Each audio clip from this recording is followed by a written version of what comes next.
안녕하십니까. 한국세라믹공업 대표를 맡고 있는 박승환입니다.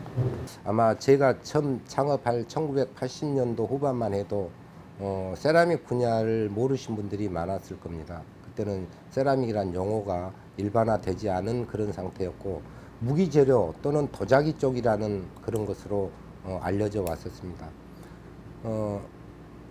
아마 한국에서 도자기를 전기로로 굽는다라는 말은 처음 알리고 다녔던 게 저인 것 같습니다. 제가 도자기 소속로를 전기로로 만들어서 최초로 공급했으니까요. 좋은 장비를 만들 수 있다는 것은 큰 행복이고 훌륭한 자식을 교육시키는 거나 마찬가지입니다. 제가 장비를 한 대 납품할 때는 제 자식을 시집 보내는 그런 마음으로 보내고 있고, 그 장비가 아파서 다시 돌아오지 않기를 바라고 그러기 위해서 좋은 장비 개발에 매진을 하고 있는 거죠. 4대 확장의 욕심은 버릴 수가 없어서 그 욕심 때문에 IMF라는 외부적인 여건에 견디지 못하고 부도를 당하게 됐습니다. 경영의 실패는 기술의 실패도 있었기 때문에 저는 부도 이후에 더 열심히 일을 할 수밖에 없었고, 아마 한 5, 6년을 거의 일만 했었던 것 같습니다.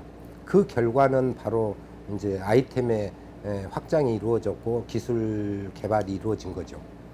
지금은 성형기, 특히 환경적 필터를 만드는 그런 성형기랄지, 아주 고분자 합성 반죽기랄지, 효율적인 혼합기랄지, 이런 것들은 제가 그동안에 많은 노력을 들여서 개발한 아이템이라고 볼 수 있고, 아마 지금 1000여 개의 회사가 저희 장비를 가지고 많은 영유 활동을 하고 있습니다.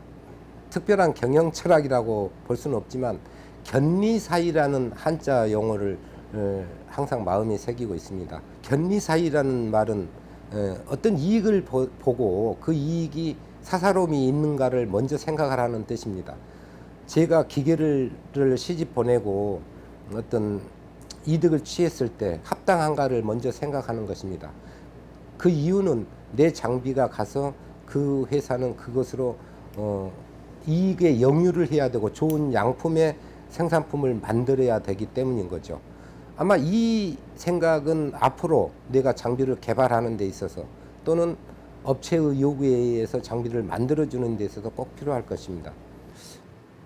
특별하게 기술 영업을 하는 영업부는 없지만 세라믹 분야 전문 매체, 화학 같은 전문 매체, 그리고 온라인에서는 이제 다라 기계장터 같은 온라인을 통해서 장비를 홍보하고 있습니다. 저의 목표는 세라믹 설비 분야가 일종의 장치 산업이니까 공정상으로 마이더스 손이 필요하다고 봅니다. 저는 세라믹 제조 설비의 공정에 마이더스 손이 되는 게 꿈인 바, 회사가 그 뒷받침을 기술적으로 해줄 수 있다면 제 꿈도 이루어지는 게 아니겠습니까? 저는 반드시 국내외적으로 세라믹 설비 분야의 선도체가 되도록 하루하루 1년 1년을 열심히 해서 꼭 이뤄보고 싶습니다.